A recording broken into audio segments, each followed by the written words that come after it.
título é O Plano para Tirar a Vida de Jesus.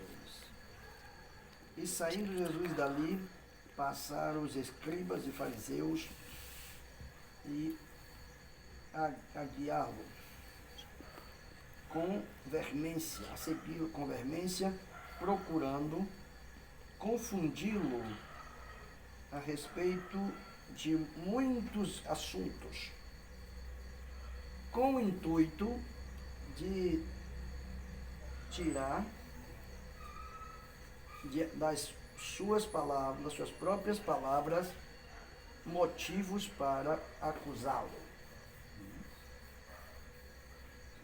Ele estava planejando para matar Jesus e agora ele estava aí seguindo de perto, sempre andando perto de Jesus e interrogando a Jesus com questões complicadas, colocando temas complicados, temas da lei de Moisés, temas da lei judia, temas diversos, para ver se eles conseguiam pegar Jesus numa contradição, para que eles pudessem levar ele a júri popular, e condená-lo à morte, porque o que eles queriam era matar a Jesus, como fizeram.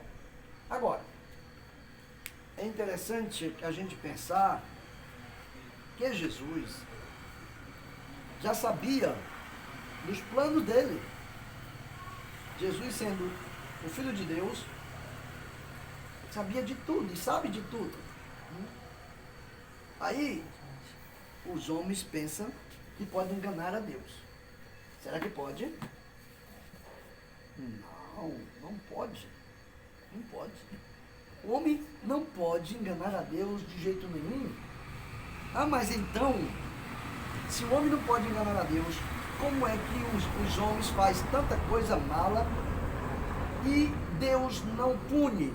Deus não dá uma punição severa neles, Deus não bate neles, Deus não mata eles. Não faz isso. Deus não faz isso. Porque Deus é bom. E porque nós estamos no tempo da graça, e porque tem a lei da semeadura, e porque tem o livre-arbítrio. Deus nos ha dado o livre-arbítrio para que todos possam tomar suas decisões como bem lhes pareça. Pode buscar o que queira, pode fazer o que queira, e Deus o permite.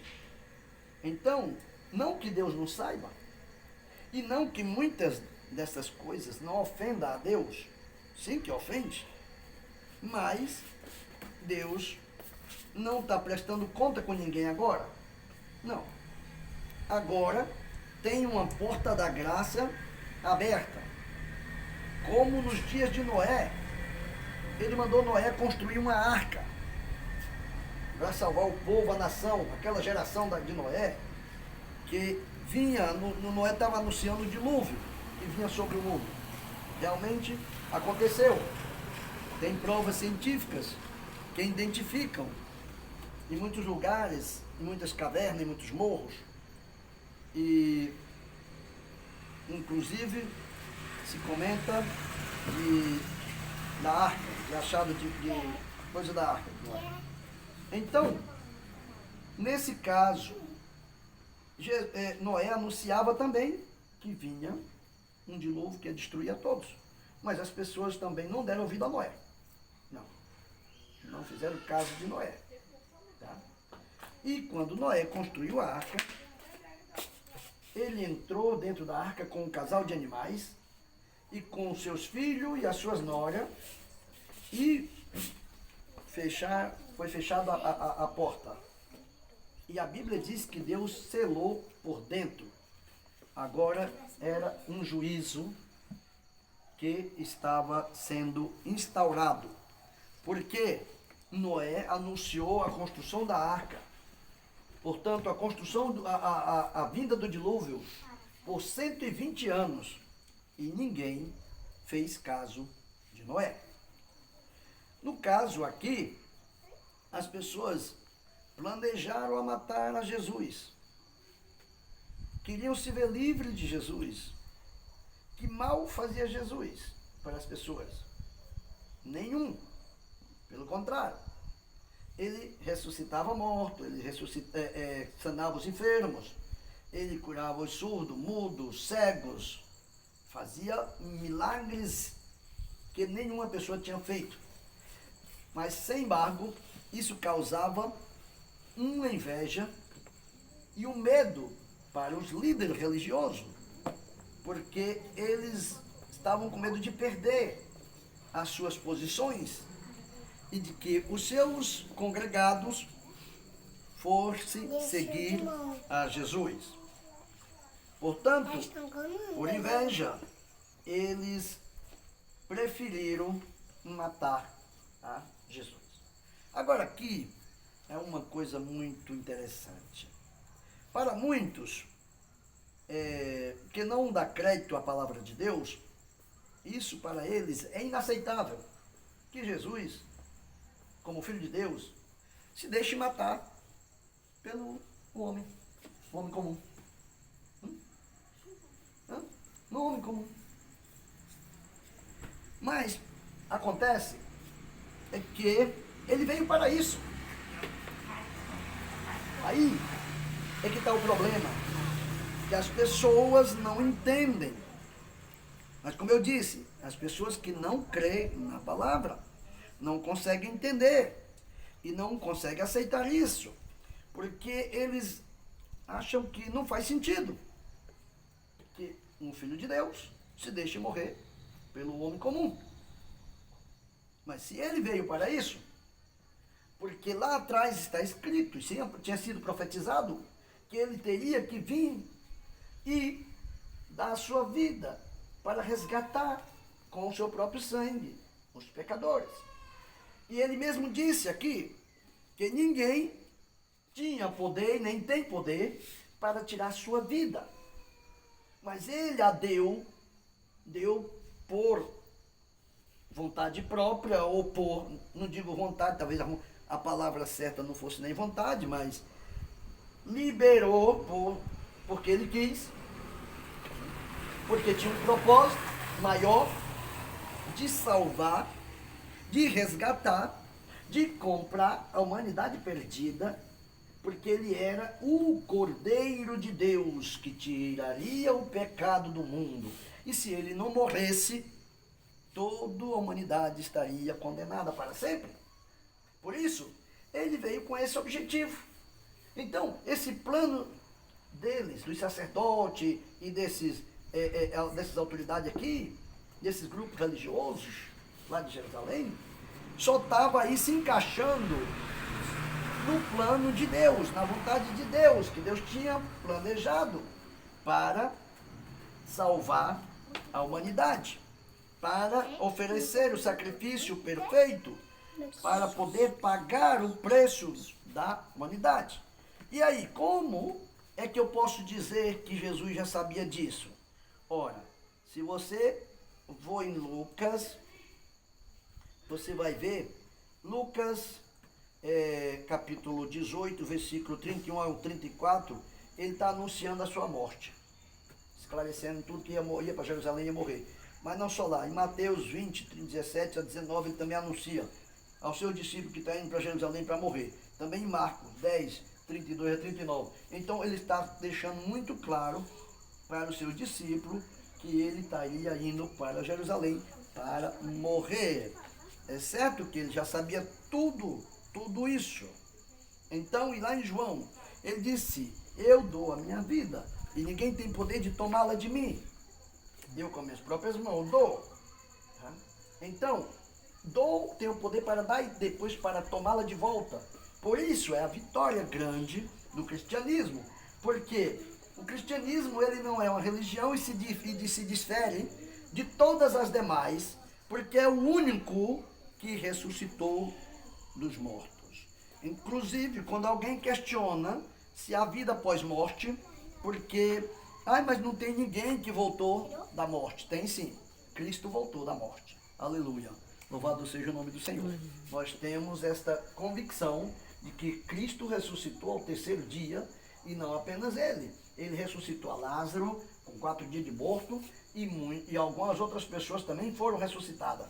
Tá? Mas o único que ressuscitou permanentemente foi Cristo Jesus.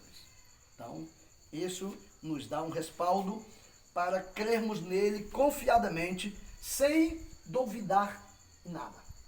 Até porque não há nada aqui que nos ofereça uma estabilidade duradoura. Não. Aqui tudo é passageiro. Tá? E tudo isso vai passar um dia, mas aqueles que confiarem em Deus, em Cristo Jesus, como ele mesmo ressuscitou dos mortos e foi, lá em João 14, de 1 a 6, ele descreve que foi preparar-nos lugar e ele voltará outra vez para nos levar para que aonde ele esteja, estejamos nós também com ele. Claro que nós entendemos que isso aí não está falando do plano material. Nós não vamos para lá com esse corpo, desse jeito, com essa barrigona, tá? Com essa situação. Não, é diferente. A Bíblia fala, e as pessoas devem entender, que nós somos trino, nós somos corpo, alma e espírito. Estamos falando de salvação da alma e do espírito. A terra vai comer o nosso corpo, a nossa carne ela vai ficar aqui mesmo. Ela não vai para lugar nenhum. Tá? Mas o espírito e a alma sim. E nós não somos isso, carne. Não é a carne que vale. Não é a carne que está falando. É o espírito que fala. Tá entendendo? Então nós precisamos entender coisas como essa. Nós somos trino. Então, as pessoas planejando a matar Jesus e não sabiam que estavam incorrendo com o plano de Deus, que ele veio para isso. Inclusive os tempos era propício, ele veio na plenitude dos tempos. Mas agora, no postreiros tempos, ele também fala em Miqueias, a situação, Miqueias e Romanos 1. Miqueias 6, os tempos de hoje, o que é que ele estava dizendo, profetizando que ia acontecer? Porque o filho despreza o pai, a filha se levanta contra a mãe, a nora contra a sogra, e os inimigos do homem são os da sua própria casa. Tá? Esse é o tempo que nós estamos vivendo agora, e também lá em Romano vai descrever da mesma sorte. Paulo também descreve Romanos 1, do versículo 28 em diante. Então, nós precisamos entender que estas situações estão incorrendo e que estão acontecendo para um cumprimento bíblico, um cumprimento das Escrituras, um cumprimento das promessas e da palavra de Deus, assim como se cumpriu ali os planos daqueles homens planejando para matar a Jesus e pensavam que eles conseguiram enganar Jesus. Eles pensavam, oxa, nós somos mais espertos que ele, hein? Pegamos ele. Não, não pegaram não. Ele se deixou, ele se entregou para que se cumprisse na sua vida, tá? Esse propósito, tá certo? Então, nós nos regozijamos por este plano de Deus para conosco, para com a humanidade, e hoje nós estamos continuando, anunciando que Jesus, ele morreu, mas ressuscitou, e que ele voltará outra vez para buscar aqueles que esperam nele. Louvado seja o nome do Senhor. E foi triste, foi doloroso, foi muito sofrimento, mas Jesus, mesmo assim, com toda aquela situação, e ele sabia o que ia acontecer, ele disse antecipadamente naqueles versículos que eu disse aqui, nos livros, ele disse, olha, o Filho do Homem vai para Jerusalém, e ali ele vai ser pego, e ali ele vai ser chicoteado, ele vai ser coroado com a coroa de espinho, e vão bater nele, e vão judiar com ele, e vão cuspir nele, tá? Vão cuspir nele. Então, fazendo toda essa situação. E ele falou tudo, ele explicou tudo. Está entendendo? Ele sabia que o que esperava ele era algo muito, muito ruim. Muito ruim. Então, mas ele foi assim mesmo. Por quê? Porque o seu amor pelas almas da humanidade é além, não tem descrição, não tem quem possa descrever o seu amor para com as nossas almas, para com as almas dos seres humanos. Ele enfrentou tudo, ele enfrentou todo tipo de sofrimento e a morte mais cruel e desprezível, porque era a morte de cruz, e a morte de cruz era uma maldição, e a Bíblia diz que ele se fez maldito por nós, porque estava escrito, maldito todo aquele que morrer pendurado no madeiro, e ele se deu, se fez maldito por nós sem ter um pecado, sem ter uma culpa, ele se entregou por nós. Pois então, para quê? Porque o seu amor é imensurável, não tem palavras que possa descrever o seu amor.